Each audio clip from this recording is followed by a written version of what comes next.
ये कहानी है रूही और रोहन की, जो एक साथ एक ही कॉलेज में लॉ की पढ़ाई कर रहे थे।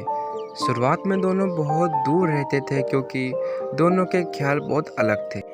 एक ही क्लास में रहते हुए कोई किसी को जानते तक नहीं थे। एक दिन ऐसे ही रूही अपने घर के लिए बस निकलने ही वाली थी कि तभी रोहन वहाँ आ जाता है। वैसे तो रोहन अपने किसी काम से आया था, पर रूही को थोड़ा परेशान देख उससे रहा नहीं गया और उसने रूही से पूछ लिया। रूही तभी किसी से फ़ोन पर बात कर रही थी और रो रही थी। वह बार बार एक दोहराई जा रही थी कि प्लीज़ मुझसे एक बार बात कर लो, तुम मुझे गलत समझ रहे हो। लेकिन जैसे ही रोहन को देखती है वह थोड़ा देर के लिए चुप हो जाती है। वह लगातार बस इसी बात को दोहराई जा रही थी कि फिर उसका फ़ोन कट हो जाता है। रोहन ये सारी कन्वर्सेशन सुन रहा था, पर वह कुछ बोलता नहीं है। रोहन उससे पूछने ही वाला था कि तभी रूही वहाँ से चली जाती है। अगले दिन जब रोहन कॉलेज आता है तो रूही से बात करना चाहता है, क्योंकि उसे लगता है कि रूही कोई मुसीबत में है और उसे मदद की ज़रूरत है। लेकिन आज रूही क्लास थोड़ी देर से आती है और इसके लिए टीचर से डांट भी सुनती है। क्लास खत्म होने पर रोहन झट से रूही के पास जाता है और हेलो बोलता है। रूही इस बात का कोई जवाब नहीं देती, बिना कुछ बोली चली जाती है। रोहन उसके पीछे पीछे जाता है और पूछता है, क्या हुआ, मुझसे बात करने में कोई दिक्कत है? क्या मैं तुम्हें इंसान नहीं लगता?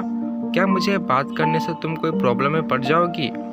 इन सारे सवालों का कोई जवाब नहीं देती रूही और वहाँ से बस स्टॉप फॉलोइंग मी कहकर चले जाती है। लेकिन रोहन फिर भी उसकी प्रॉब्लम को लेकर परेशान रहता है और अगले दिन वह फिर से क्लास खत्म होने पर रूही से वही सारे सवाल करता है। रूही गुस्से में, तुम्हारा दिमाग तो ठीक है ना? कल से मुझे परेशान किए जा रहे हो, अपने काम से काम नहीं रख सकते क्या? रोहन, अरे पर बस इतना ही कहते रूही वहाँ से फिर से चली जाती है। अगले दिन रूही क्लास में आती है। क्लास खत्म होते ही वह एक बालकनी में जाकर बैठ जाती है। तभी वहाँ रोहन आ जाता है। रोहन, रूही देखो, मैं तुम्हें परेशान नहीं करने आया हूँ, ना कि कोई सवाल करने। मैं तो बस तुम्हें परेशान देखा तो मुझे रहा नहीं गया और मैंने पूछ लिया। सॉरी बोलने आया था आज, अगर तुम्हें बुरा लगा है तो। रोहन वहाँ से जाने लगता है। रोहन पीछे से आवाज़ आती है, रूही आओ बैठो। रोहन, ओह तो अब तुम मुझसे बात करने वाली हो, मुस्कुराते हुए।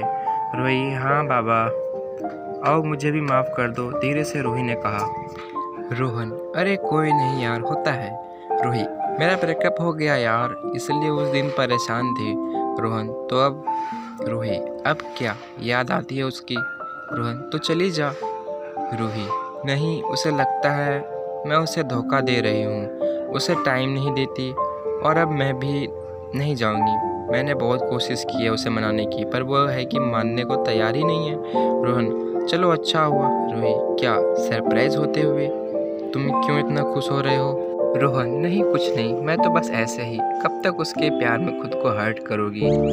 रूही, हाँ यार, तुम बताओ, तुम्हारी कोई गर्लफ्रेंड नहीं है क्या? रोहन, हाँ बहुत अच्छी है, बहुत खूबसूरत है, दिल से बहुत प्यार करता हूँ उसको, और अब वो सिर्फ मेरी है। रूही, अब मतलब पहले वो किसी और की थी? रोहन, हाँ किसी ऐसे के पास जिसके उसके वैल्यू नहीं, लेकिन अब कोई दिक्कत नहीं है। रूही, क्या बात है, इतनी खुशकिस्मत है वो, तुम कितने प्यार करते हो उसको। दोनों फिर अपने अपने घर चले गए। अगले दिन रोहन रूही को रोते देखता है। वह उसको हंसाने की कोशिश करता है, उसका ख्याल रखता है, दिन भर उसी के साथ रहता है। रूही ये सब देखकर रोहन से कहती है, यार रोहन तू जा, अगर तेरी गर्लफ्रेंड ने देख लिया या पूछेगी तो क्या जवाब देगा तू? रोहन, मैं अपने गर्लफ्रेंड के साथ ही तो हूँ, मुझे कौन पूछेगी? रूही रोहन को देखती रहती है और फिर थोड़ी देर बाद उसे गले लगा लेती है। दोनों खुश रहते हैं एक दूसरे के साथ, दोनों काफ़ी टाइम बातें करते हैं। दिन महीने में बदला, महीने साल में बदला और साल सालों में बदल गया। एक दिन रूही जब दुकान से कुछ सामान खरीद रही थी तो उसने अपने पहले बॉयफ्रेंड को देखा और वह सारी यादें फिर से ताज़ा हो गई। रूही को बहुत मन हुआ कि वह उसे गले लगा ले, पर वो सिर्फ उसे देखती रही। रोहन का ख्याल आया और वो वहाँ से चली गई।